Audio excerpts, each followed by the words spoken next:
are taking right now. Welcome to Tuesday. Company-wide. Yeah, I know.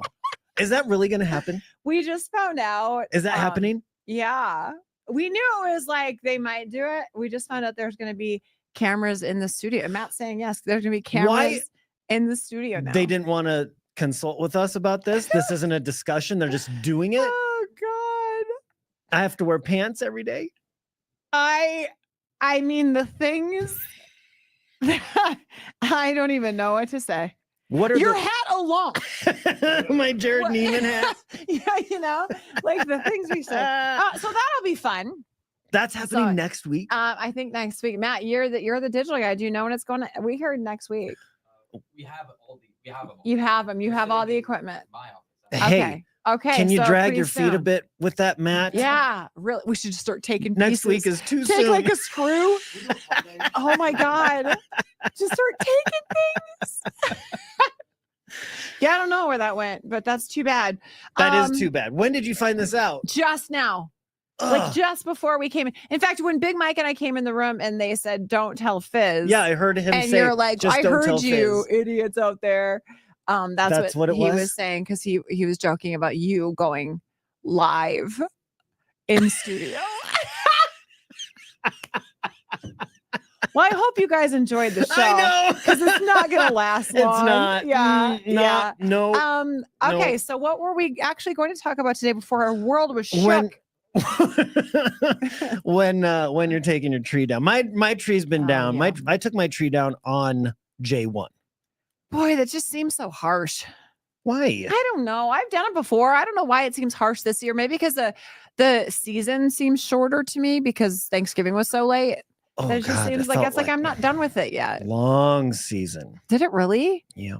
Not at all for me. But in a good way. I mean, I was ready. Really? Yeah, no, yeah, mine was in a bad. Yours was in a bad way. It was short in a bad way. Like I want more. I want nights by the Christmas tree. Yes. Well, then leave everything up through the stock show. Why do you have to take it down then? Don't take it down. I have to because we're throwing away our Christmas tree this year. It's old. And it really did well for a really long time. But this artificial tree is like 20 years old. Well, it survived all your boys. I mean, if a tree can survive toddler boys, yes, all the things, boys love to throw things in and out and crawl on. I mean, come on. And you have 3 boys and that tree survived. Oh, that tree has stories. 3 dogs. Like it's gone through. It's gone through some stuff. 4 dogs, actually. 4. And your tree is old in that it doesn't have its own lights. You add to string lights every year. Branch by branch goes in. Yeah. So it's so old school. Do you remember back in the day? Did you ever like burn tinsel on your hot Christmas lights in your tree? I used to do that all the time as a boy. Oh my God, when I was 3-4 years old, I would spend hours burning tinsel. 3 or 4? Burning yeah. Both my parents worked. Wow. No, it was. I don't know why, but I loved the smell burning of the fumes, things. Yes. And I would burn tinsel on the hot Christmas lights and melt it. The Christmas lights got hot enough to burn tinsel? Yes, the old school. I'm talking like back in the 80s. Man. When with the old school Christmas lights that got hot, and then my parents loved tinsel, and that combo is dangerous for a 5, 6, 3, 4-year-old boy. So good for your tree for surviving that. It survived. So we're taking it down. The plan was this weekend, right? And that's the most popular day to take it down is the 5th. January 5th. January 5th. Scientific. But Ian is off work yesterday and today still. Like he doesn't go back to work after the holidays until Monday. So I have been very much martyring myself that I have gone back to work already, and I've just getting back at it. And while he's still off. And so he keeps saying this weekend when we take the tree down, which is fine. But I have like not so gently nudged. And what I mean, like talking to him, not so gently nudging sometimes is like a smack right between the eyes, like take the tree down. I keep saying like, so what are you doing on your day off? You could take the tree down. So you could take it, like, you don't need me here for this. The garbage day was yesterday. We're going to throw it away. You could take the tree down and nothing. He hasn't bit on any of them yet. He just keeps walking. But then I did list out my day today. I'm like, look, I've got the show. I get up for work. I've got an 11 o'clock today. And then AJ's got a haircut. Got to take him. What are you doing all day? because you can take the tree down. And his response is, we can do it together. I thought we were doing that this weekend. Because you put it up together. Nice family. That's memories. You make memories. But taking it down sometimes can't be a one-person job. Let me ask you this. Is the tree right now currently in its state sitting in your living room? Are there ornaments still on it, or is it bare, ready to be taken down? It's as is. Ornaments on, full tree, ready to go. Oh, then he's not doing that by himself. You shouldn't ask him to do that by himself. You're going to trust Ian to take all of the ornaments down, put them where they need to be, packed up nice for next year by himself? Look, if I lived in that land of you're going to trust him to do this the right way, he'd never do anything. I already know it's going to be wrong.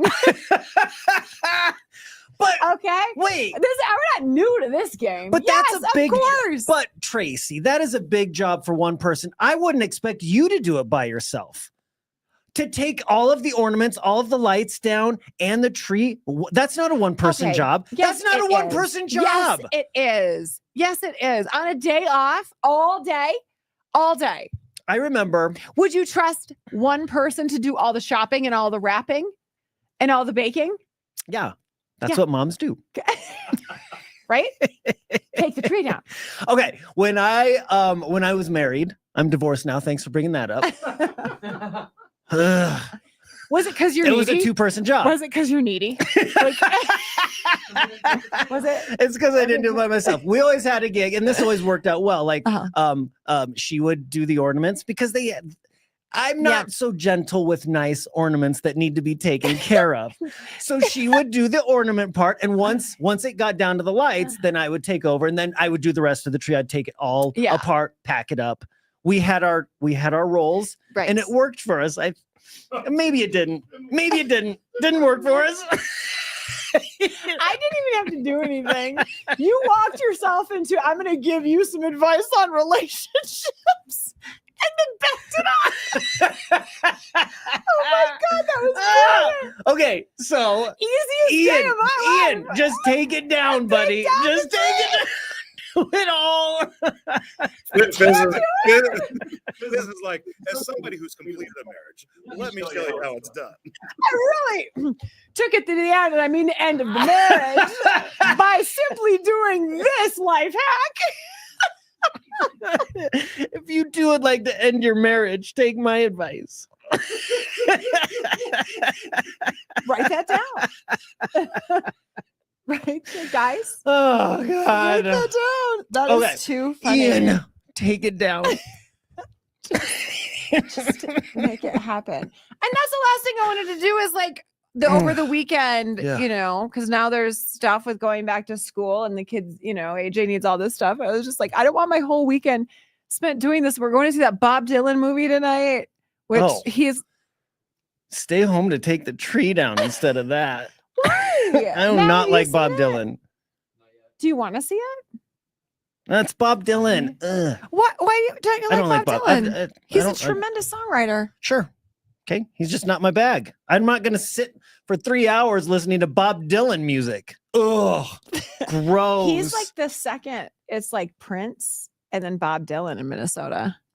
So can I be honest? I don't really like Bob Dylan. I don't go listen to Bob Dylan music. I like Tangled Up in Blue. It's a great song. If you haven't heard it, it's a great song. It's a great song. Yeah. It's a great song. But I still turn it when it comes on. I like music stories. I like, you know what I got really into? We're going to digress here because that's what we do on the post show. So whatever. I got a book over the holiday and I forgot that I had it on the way. It's one of those things that you order. And I think I ordered it in like August. And then it showed up about 2 weeks before Christmas. And it's this big, big book. And it's famous guitars. And I thought it was going to be kind of like hokey or whatever. It's one of the coolest books I've ever received in my entire life. And it's famous people's guitars. Like Bob Dylan's is in there. One of Prince's is in there. Paul McCartney. All of these famous rock stars. Pictures. And then the story of their guitar. And every one of them has like the coolest story ever. Even as a non-guitar player, like that thinks you can just keep making frets. Remember that? Like, keep going. Frets. Like, I don't know what that is. Just make new notes. Make new notes. You should. This book is super cool. And Bob Dylan's guitar story is really fascinating. Do most of the stories involve like drugs? Like what they did with their guitar? No, that's like what they do with their butts. With their butts? What? When they smuggle them. Oh, I had to bring that back after. was Halloween. Bob Dylan a drug mule? That's chapter 2. He put drugs up his butt and then started playing guitar. That's the story. Chapter 3. Yep. Now you know. I can't wait for Timothy Chalamet. He's gonna nail it. We've got to go. Bye.